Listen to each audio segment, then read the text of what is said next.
گھر کھلے ہوئے ہیں، عورتوں کو بچوں کو ہم کھلا چھوڑ کر کے آئے ہیں، لہٰذا ہمیں اجازت دیں ہم مدینہ واپس جاتے ہیں۔ ایک ایک کر کے بھاگنے لگے، تو جو منافقین تھے صفوں میں صحابہ کے، وہ بھاگ کر کے چلے گئے، جبکہ ان کے کسی کے گھر کھلے نہیں تھے۔ طریقہ کار یہ تھا، نبی کریم صلی اللہ علیہ وسلم نے ساری عورتوں کو بچوں کو مدینے میں کچھ قلعوں میں بند کروا دیا تھا، اور اس پر صحابہ کرام کو پہرے داری کے لیے لگا دیا تھا۔ کئی صحابہ کو مدینے کے الگ الگ انداز پر مورچہ قائم کر کے حضور نے مدینے کی حفاظت پر بھی لگایا تھا، اور اپنا خلیفہ حضرت عبداللہ ابن ام مکتوم کو بنایا تھا۔ اور جب حضور اکرم صلی اللہ تعالیٰ علیہ وسلم یہاں تشریف لائے، مہاجرین کی جماعت میں اور انصار کی جماعت میں دو صحابہ کو حضور نے سپہ سالار بنایا، علم دیا، جھنڈا دیا۔ یہ صحابہ اکرام آئے تھے، جنگ تو ہو نہیں رہی تھی، لیکن مکہ کے کفار اور دشمنوں کو جب یہ پتہ چلا کہ انہوں نے اتنی بڑی خندق کھود رکھی ہے، آمنا سامنا ہونا مشکل ہے، آپ کو بتاؤں کہ وہ پورے کفار پھیل گئے، اور مدینے کے اطراف ایک مہینے تک انہوں نے محاصرہ کر رکھا تھا۔ ایک مہینہ کیا ہوتا ہے، پورے مدینے میں حالت ایسی تھی کہ نہ کھانا پہنچ رہا ہے، نہ پانی پہنچ رہا ہے، کچھ نہیں ہے۔ اور ادھر صحابہ کا ایمان دیکھنے کے قابل تھا، سخت ٹھنڈیوں کے دن ہیں، اور حضور اکرم صلی اللہ علیہ وسلم کے ساتھ یہ صحابہ جمے ہوئے ہیں۔ اور اس وقت مجھے ایک روایت یہ ملی، رات کا وقت ہوتا تو ادھر گانے باجے، رقص، سرور، اور وہاں کبھی اونٹ ذبح ہو رہا ہے تو کبھی گائے بکریاں، اور اس کے کھانے کے لذت کی خوشبوئیں کفار و مشرکین کے خیموں سے آتی۔ 10,000 کا مجمع ہے، خوب کھا رہے ہیں، خوب ان کے ہاں کباب ہیں، بوٹیاں ہیں۔ جب وہاں سے کھانے کی بو آتی تھی، ادھر صحابہ کے پیٹ پہ پتھر بندھے ہوئے ہوتے، ایک کھجور پر پورا دن گزارتے تھے۔ لیکن ہم نے دیکھا کہ حضور اکرم صلی اللہ تعالیٰ علیہ وسلم ایک بار ان صحابہ سے پوچھتے ہیں کہ ان کے کھانوں کی خوشبو نے تمہیں پریشان کر رکھا ہے؟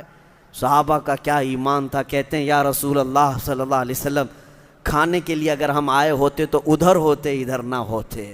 اے میرے آقا، ہم تو آپ کے صرف چہرے مبارکہ سے اپنی بھوک بجھا لیتے ہیں، جب شدت کی بھوک لگتی ہے یا رسول اللہ ہم آپ کو دیکھتے ہیں، بھوک کا احساس ختم ہو جاتا ہے۔ وہ صحابہ تھے جن کو ایک مہینے تک آزمایا گیا، اور اللہ تعالیٰ فرماتا ہے وَزُلْزِلُوا زِلْزَالًا شَدِيدًا، ان کو بہت تیزی سے ہلا دیا گیا تھا، اور اس کے بعد مدد آتی ہے۔ لوگ یہ سمجھتے ہیں آج کہ ہم یہاں گھر سے اٹھے مدد آ جانی چاہیے۔ ارے تم پہلے تو میدان میں کھڑے تو رہو، اور اس کے بعد تمہاری آزمائش ہوگی، اس کے بعد اللہ کی مدد آئے گی۔ وہ صحابہ ایسے ہلا دیے گئے تھے کہ تیروں کی بارش ادھر سے کفار کرتے تھے، اور ادھر صحابہ ڈھال سے بچاتے تھے۔ ایک وقت ایسا بھی آیا کہ اس وقت خالد بن ولید انہی کی طرف سے آئے ہوئے تھے خندق میں، اور وہ گھوڑا دوڑاتے ہوئے حضور کے خیمے تک آ گئے تھے، اور وہ جوان آدمی، اور جب حملہ کرتے تھے تو کسی کی دیکھتے نہیں تھے۔ لیکن اس وقت حضرت سعد ابن ابی عبادہ، انصار صحابہ میں سے ایسے جلیل القدر صحابی ہیں، وہ ایسے بپھر کر کے نکلے تھے خیمہ رسول کی طرف کہ اس وقت خالد بن ولید بھی سعد ابن عبادہ کی تاب نہ لا سکے، اور پیٹ پھیر کر کے بھاگنا پڑا، اس لیے کہ اس وقت سعد ابن ابی عبادہ حدیث میں ملتا ہے کہ اس قدر خون خار نظروں سے دیکھ رہے تھے کہ ان کی نظروں کی کوئی تاب نہیں لا سکتا تھا۔ حضور کی حفاظت کے لیے وہ اس قدر تیزی سے دوڑائے تھے کہ کوئی خیمے تک حضور کے آ نہ سکے۔ وہ صحابہ کیسے حضور پر اپنی جان نچھاور کرتے تھے۔ اور اس کے بعد ایک مہینہ جب گزر گیا، نبی کریم صلی اللہ تعالیٰ علیہ وسلم نے صحابہ اکرام سے مشورہ لیا۔ بنو غطفان جو ہے وہ تو مال کی لالچ میں ان کے ساتھ آئے، خیبر والوں نے کہا آدھی انکم ہماری آپ کو دیں گے کھجوروں کی، تم ہمارے ساتھ لڑو، اس بات میں تو وہ جنگ میں آئے۔ حضور نے یہ فرمایا کہ ان کا جو سردار ہے میں اس سے بات کرتا ہوں کہ تجھ کو ہم مدینے کی کھجوروں کا آدھا حصہ ہر سال دیا کریں گے، ان کا ساتھ چھوڑ دے، مکہ کے جتنے قریش ہیں اور یہودیوں کے چھوڑ دے۔ تو حضور اکرم صلی اللہ تعالیٰ علیہ وسلم نے یہ ارادہ فرما لیا کہ بنو غطفان کا جو سردار ہے اس سے بات کر کے مدینے کی کھجوروں پر صلح کر لیں گے۔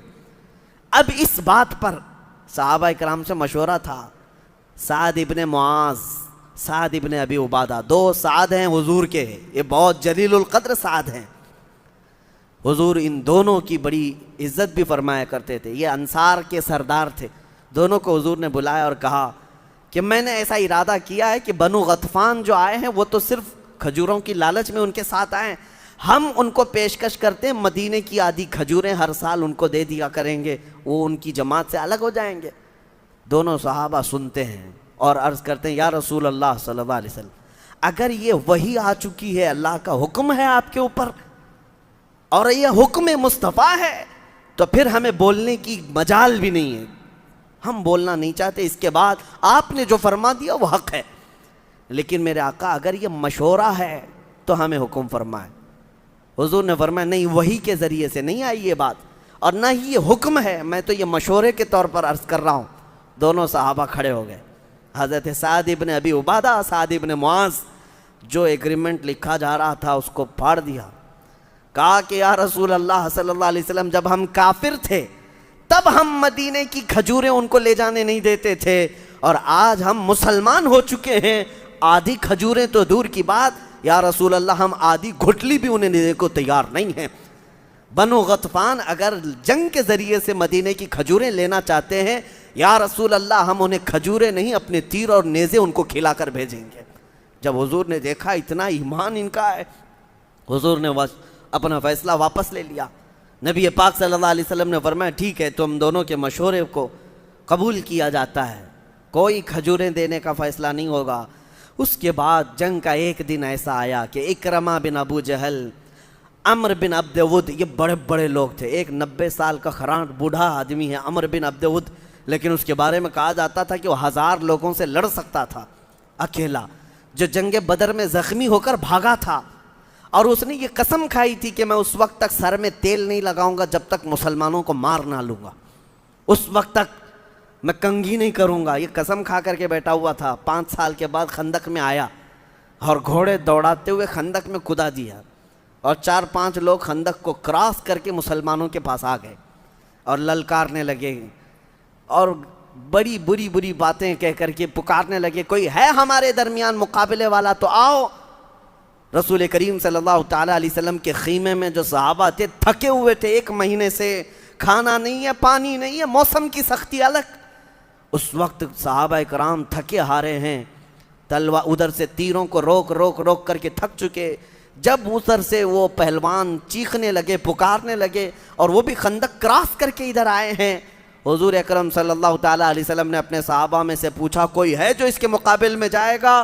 تو سب سے پہلے آواز آتی ہے شیر خدا حیدر کرار کی، علی ابن ابی طالب حاضر ہوتے ہیں بارگاہ مصطفیٰ میں، عرض کرتے ہیں یا رسول اللہ مجھے اجازت دیں۔ میرے آقا نے فرمایا تم نہ جاؤ علی اس کے سامنے، تم نہ جاؤ، میں نہیں چاہتا کہ تم جاؤ۔ حضرت علی نے کہا یا رسول اللہ ایک بار اجازت دیں، ایک بار اجازت دیں، اس پر میرا قرضہ باقی ہے، یہ بدر میں بھاگ کر گیا تھا اور یہ قسم کھا رکھا ہے کہ یہ اپنے سر میں کنگھی نہیں کرے گا اور تیل نہیں لگائے گا جب تک مسلمانوں کو مار نہ لے گا۔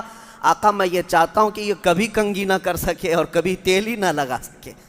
نبی پاک صلی اللہ تعالیٰ علیہ وسلم نے حضرت علی نے جب یہ عرض کیا تو حضور نے امامہ مبارکہ اپنا اٹھا کر ان کے سر پہ باندھا اور اپنی تلوار حضرت علی کے ہاتھ میں دی، جس کو ذوالفقار حیدری کہا جاتا ہے، لے کر کے حضرت علی آئے۔ عمر بن عبد ود یہ بہت بڑا پہلوان مانا جاتا تھا، اس نے پکار کر کے کہا کہ تم کون ہو؟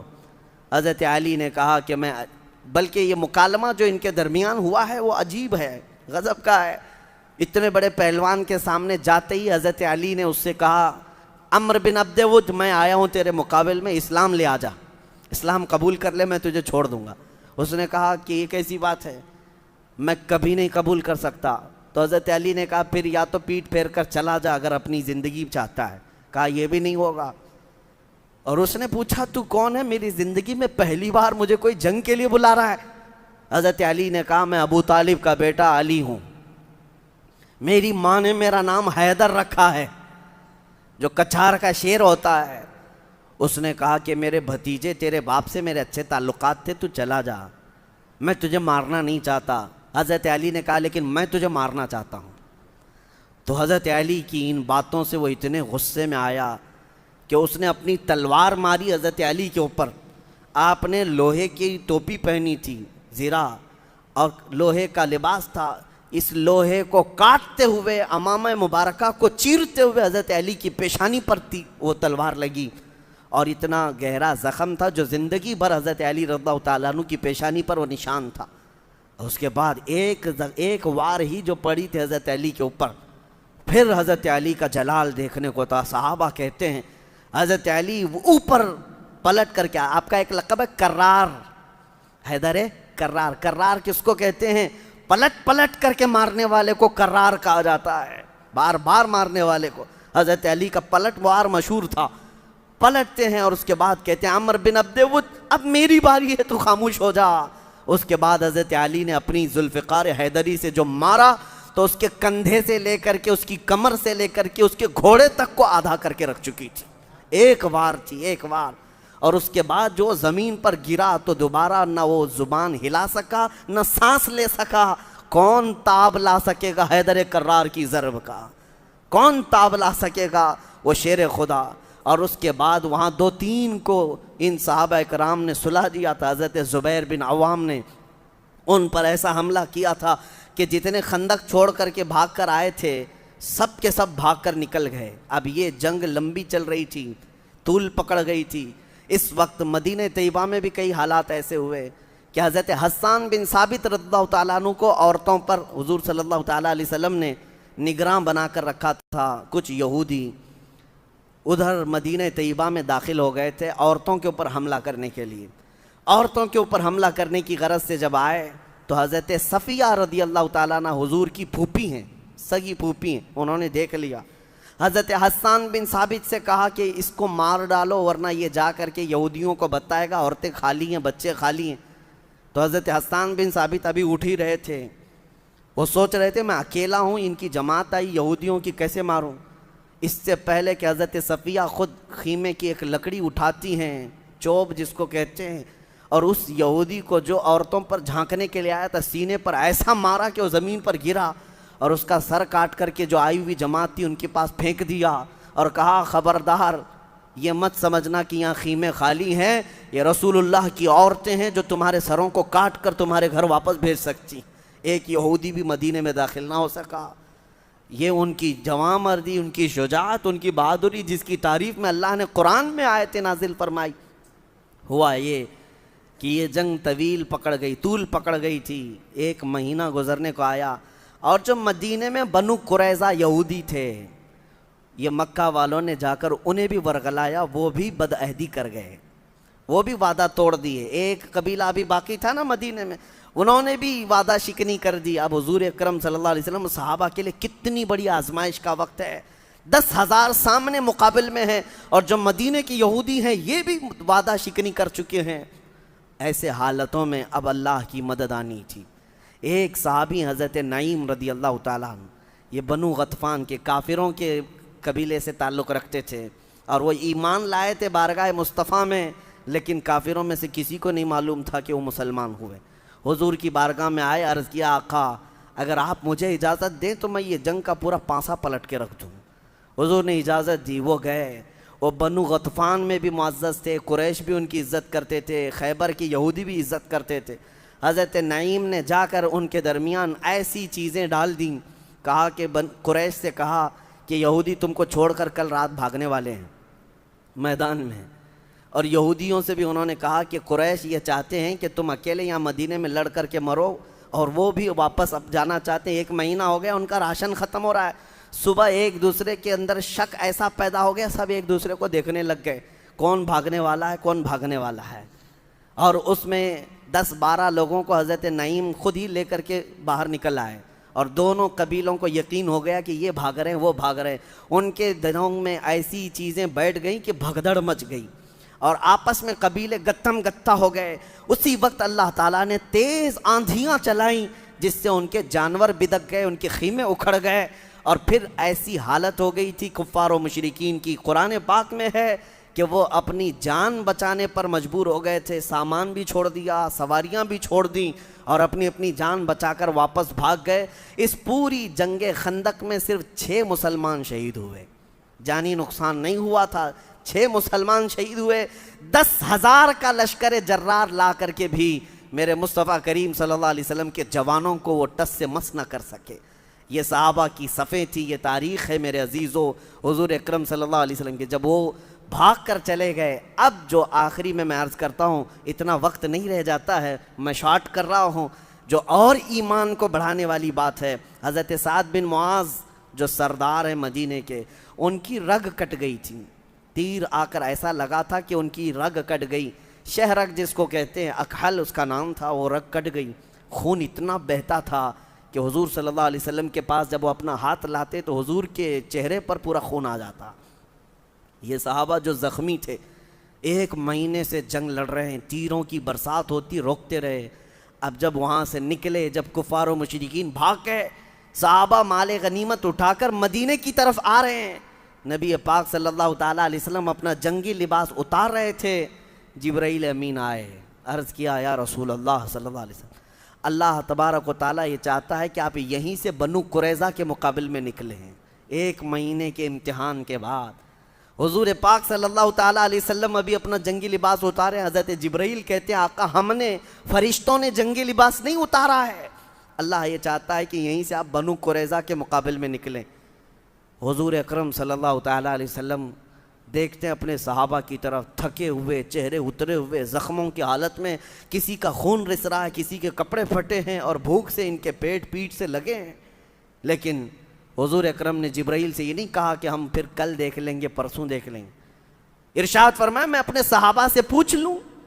صحابہ اکرام سے ارشاد فرماتے ہیں اے میرے صحابہ، جبرائیل آئے اور کہتے ہیں کہ یہیں سے بنو قریظہ کے مقابل میں جانا ہے، اللہ کا حکم ہے، تمہارا کیا مشورہ ہے؟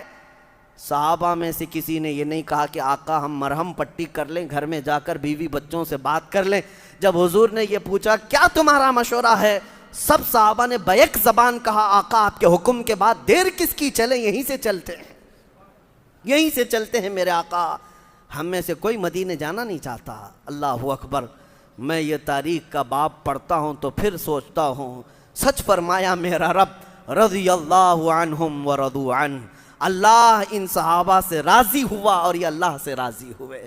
یہ دنیاوی مال اور دنیاوی غرض کے لیے نہ کبھی میدانوں میں اترے، بلکہ صرف اور صرف اللہ اور اس کے رسول کی رضا کے لیے۔ ہم میں سے کون ہے ادھر 4 رکعت نماز پڑھنے کے بعد دوسری نماز کے لیے کھڑے ہونے کو لوگ کتراتے ہیں، بھاگتے ہیں؟ وہ تو مہینہ بھر جنگ کر کے پھر بارگاہ مصطفیٰ میں یوں عرض کرتے آقا دیر کس بات کی، آپ کا حکم ہے یہیں سے چلیں گے۔ اسی جنگ کے زخم میں حضرت سعد ابن معاذ رضی اللہ تعالیٰ عنہ، جو سب سے بڑے صحابی تھے مدینے کے انصار کے، ان کے لیے حضور نے خیمہ لگایا تھا مسجد نبوی میں، حضور اپنے ہاتھ سے لوہا کو گرم کر کے ان کے خون کو داغتے تھے کہ خون رک جائے، خون رک جائے، لیکن رات جب ہوتی تھی وہ سعد بن معاذ ہاتھ اٹھاتے اور عرض کرتے یا رسول، اے رب العالمین، اگر اب اور ان کفار مکہ سے ہمارا مقابلہ نہ ہونا باقی ہے تو مجھے اس زخم میں موت دے دے، اور ابھی اگر مقابلے باقی ہیں تو مولا مجھے موت نہ دے، اس لیے کہ اس قوم سے میں اس وقت تک لڑتا رہوں گا جس قوم نے تیرے رسول کو گھر سے نکالا ہے، جس قوم نے تیرے رسول کو بھوکا اور پیاسا بائیکاٹ کر کے رکھا تھا مکہ میں 3 سال تک۔ اس وقت پتہ ہے حضرت سعد بن معاذ کا عشق تو دیکھو، جب حضور مکہ میں تھے اور حضرت سعد بن معاذ مدینے میں تھے، مکہ والوں نے جب حضور کا سوشل بائیکاٹ کر رکھا تھا، حضور پتے کھاتے تھے اور چمڑے ابال کر کھاتے، ادھر سعد بن معاذ بڑے سردار ہیں انصار کے، لیکن صحابہ کہتے ہیں مدینے میں اس وقت بھی سعد بن معاذ چمڑے ابال کر کھاتے تھے اور پتے کھاتے تھے۔ لوگ پوچھتے تمہیں کیا ہو گیا سعد بن معاذ کہتے ہیں میرا محبوب مکہ میں پتے کھا رہا ہے، میرا آقا مکہ میں چمڑے کھا رہا ہے اور میں یہاں کھجور کھاؤں یہ زیب نہیں دیتا۔ اس عاشق رسول کی بات کر رہا ہوں، جب رات ہوتی خیمے میں اپنا ہاتھ پکڑ کر کہتے اے مولا اگر قریش سے ابھی کوئی مقابلہ ہونا باقی نہیں ہے تو اس زخم میں مجھے موت دے دے، اور اگر ابھی اور مقابلے ہیں تو مجھے زندگی دے دے۔ ان کی دعا ایسی قبول ہوئی کہ رات کو اچانک ان کا زخم پھٹ گیا، اتنا خون بہا کہ مسجد نبوی میں ان کا خون بہتا ہوا دوسرے خیموں میں چلا گیا۔ لوگ دیکھ کر گھبرا کر کے آئے کہ اتنا خون آتا کہاں سے ہے؟ سب جب رات کو دوڑ کر کے آئے تو دیکھا حضرت سعد بن معاذ اپنے خیمے میں اسی طرح لیٹے ہوئے ہیں، خون پورا بہہ چکا ہے اور آپ کی وفات ہو چکی تھی۔ یہ سعد بن معاذ کی وفات اتنا گہرا زخم تھا مسلمانوں کے لیے۔ وہ سردار تھے، جب وہ آتے حضور کھڑے ہو جاتے تھے۔ سعد بن معاذ کے لیے حضور کھڑے ہوتے اور یوں کہتے قوموا لسیدکم، اے لوگو اپنے سردار کے لیے کیوں نہیں کھڑے ہوتے؟ سعد بن معاذ کے لیے حضور کھڑے ہو جاتے تھے۔ ان کی وفات پر اللہ کے نبی صلی اللہ علیہ وسلم فرماتے ہیں جب دوسرے دن ان کا جنازہ اٹھایا جا رہا تھا، حضور اکرم صلی اللہ تعالیٰ علیہ وسلم انگلیوں کے بل چل رہے تھے۔ صحابہ نے پوچھا آقا یہ کیا ہے؟ فرماتے ہیں میرے آقا سعد کے جنازے کو اٹھانے کے لیے 70,000 فرشتے آئے ہوئے ہیں، اتنی بھیڑ ہے فرشتوں کی۔ اور اس کے بعد جب ان کو قبر میں رکھا گیا، حضور پاک خود قبر میں اتارتے ہیں، صحابہ کہتے اتنی تیز مشک کی خوشبو آ رہی تھی کہ ہم نے ایسی خوشبو کبھی نہیں سونگھی۔ کیوں؟ ایک عاشق رسول جب قبر میں جا رہا ہے تو ہزاروں خوشبوئیں لے کر کے جا رہا ہے۔ مولا کریم کی بارگاہ میں یہی دعا ہے کہ اے رب العالمین تیرے رسول کے جلووں میں زندگی عطا کر، تیرے حبیب کے قدموں میں موت عطا فرما۔ اللہ ہم سب کو جب تک زندگی دے تیرے حبیب کے عاشقوں کی جماعت میں زندہ رکھ، اور جب موت آئے تو مدینہ ہم سے قریب کر دے۔ مولا اس وقت تک ہماری آنکھیں بند نہ ہوں جب تک تیرے حبیب کے چہرے کی زیارت نہ ہو جائے۔ وآخر دعوانا ان الحمدللہ رب العالمین۔ السلام علیکم۔